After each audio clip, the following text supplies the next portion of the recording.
Carlos digs to China. Hungry and anxious for the lunch bell to ring, Carlos stared out of the window and daydreamed as his teacher pointed out to New Mexico on a colorful globe of the world. "Now, who can tell me what country is on the opposite side of the world?" she said. Several of Carlos's classmates yelled out, "China, China!" as the teacher spun the globe around to show them that they had answered correctly. Beginning a lesson about the faraway country, the teacher told the students if they studied hard, she would give them a special treat during the last week of school. She would take the whole class down to the Golden Star Chinese restaurant, where they could try chop suey and fortune cookies and egg rolls. Carlos and his classmates began talking excitedly among themselves, and for the next week, they eagerly learned about China. The day before school was out for the summer, the teacher kept her promise and took them to the Chinese restaurant that featured an all-you-can-eat buffet. Carlos loaded his plate with fried rice, egg rolls, and chow mein. He went back for chop suey and sweet and sour pork. Then he had jasmine tea and fortune cookies. "Oh, this food is so much better than plain old beans and rice and tortillas," said a stuffed Carlos to his friend Gloria, who was dipping an egg roll in soy sauce. She nodded. Still thinking about China when school was dismissed, Carlos leaped down from the front steps 2 at a time and ran down the dirt road towards his house. He had a great idea, and he couldn't wait to tell Señor Griego, who lived in a small house on one side of Carlos's garden. "Señor Griego, it's me, Carlos," he called, knocking on the back door. "I'm in a big hurry. I'm going to China." "China? And how will you get there? On your bike?" asked Señor Griego, amused by his young friend's wild idea. "Oh no, I'm digging my way there," said Carlos very seriously. "The teacher showed us China is right on the other side of the world from here, and if I dig a hole straight through the earth, that's where I will end up." "Más despacio, Carlos. Slow down," said Señor Griego. "I just made arroz dulce. Why don't you sit down and have a bowl?" Normally, Carlos loved Señor Griego's arroz dulce, but today he had other plans. "No thanks, Señor Griego," he said. "I am a little tired of eating the same things all of the time. I am going to China where they have really tasty food every single day, like egg rolls and chow mein." Señor Griego shook his head. "Carlos, remember, El pastel siempre se ve más verde al otro lado de la cerca. The grass is always greener at the other side of the fence." But Carlos wasn't listening. Hurrying back to his house, he grabbed a shovel and a pick and carried them outside. Carlos began digging into the rich brown earth just outside the garden, shoveling clumps of dirt and piling them onto one side. It was hard work, and after an hour, the hole he dug was only about a foot deep.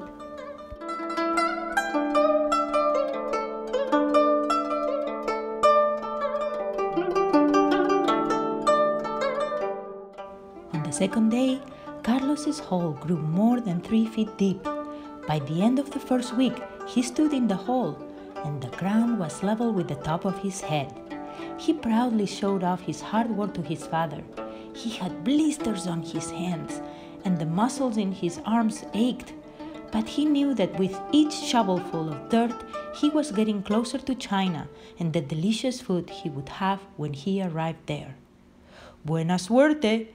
Good luck," said Papa, winking and patting Carlos on the back. "I hope you make it."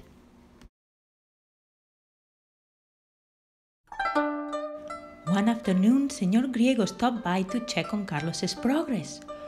"Dios mío, my goodness, this hole is getting deep," said Señor Griego, and he handed him a pair of work gloves and his old miner's helmet. "Are you close to China yet?"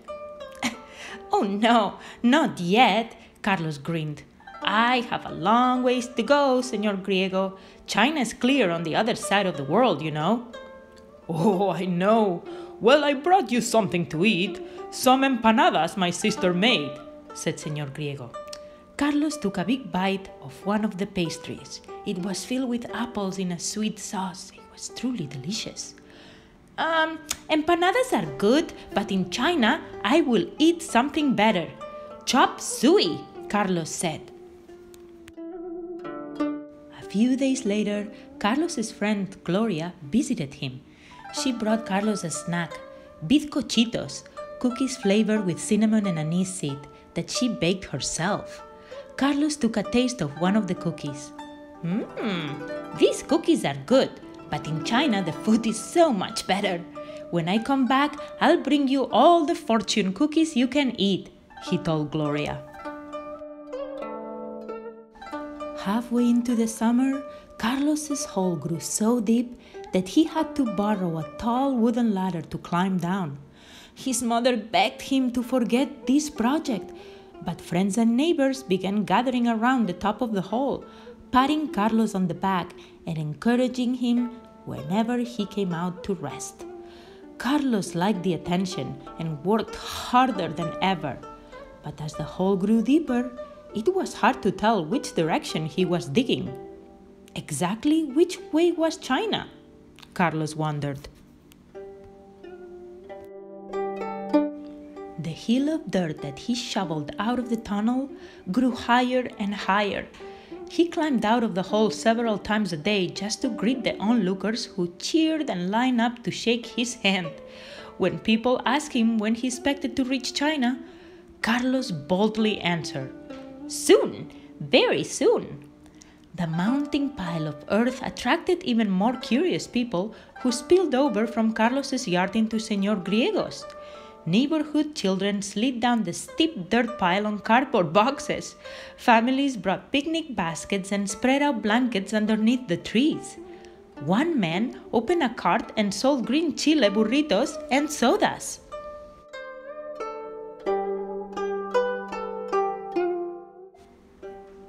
A newspaper reporter heard about Carlos's project and took a picture of him. Next to a photograph of Carlos's dirt-smudged smiling face, the headline read, "Local boy digging to China." Shaking her head, Carlos's mother cut out the article and taped it to the refrigerator.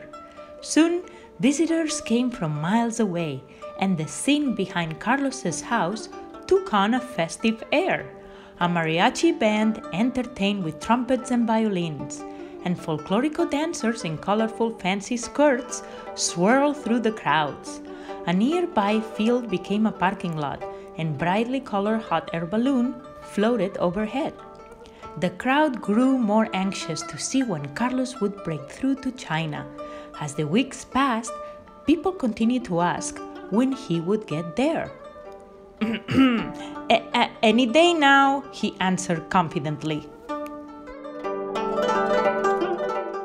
Finally, early one morning when Carlos was deep in the tunnel, he began to hear muffled voices above him.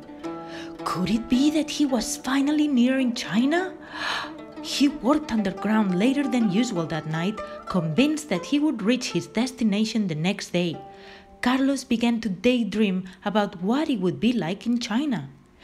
"This is the last time I'll be eating tortillas for a while," he said to himself, and he gave Mama a big hug the following morning. "By tonight, I'll be in China, Mama." Mama shrugged her shoulders, and Carlos hurried off. Climbing deep down to the end of the tunnel, Carlos again heard voices.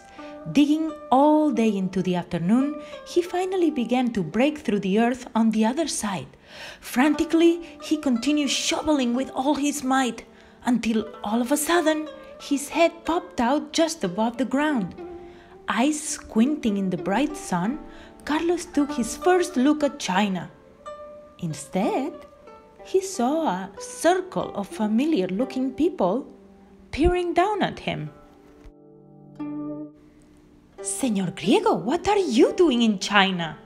asked a very confused Carlos. And what are you doing in my green chiles?" chuckled Senor Griego as he pulled his friend out of the hole. The clumps of dirt tumbled off Carlos's head, and he found himself standing in the middle of Senor Griego's chili patch.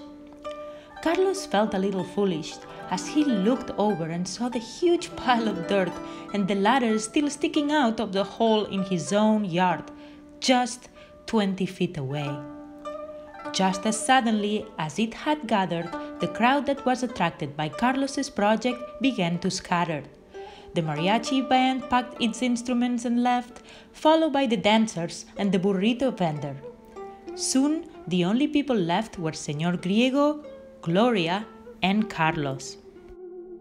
The old man led Carlos and Gloria into his kitchen, where he gave them a big helping of arroz dulce. Carlos, hungry and exhausted, ate 3 bowls of the tasty dessert, happy to be out of the dark tunnel and with both of his friends. "Will you try to dig to China again?" Gloria asked Carlos. I don't think so. I've changed my plan," Carlos said. "A hot air balloon will get me there much faster." But for a long time after that, Carlos lost his appetite for egg rolls, chow mein, and fortune cookies. I hope that you all enjoyed this fantastic book, and I cannot wait to see you all back at school pretty soon. Bye. Adios.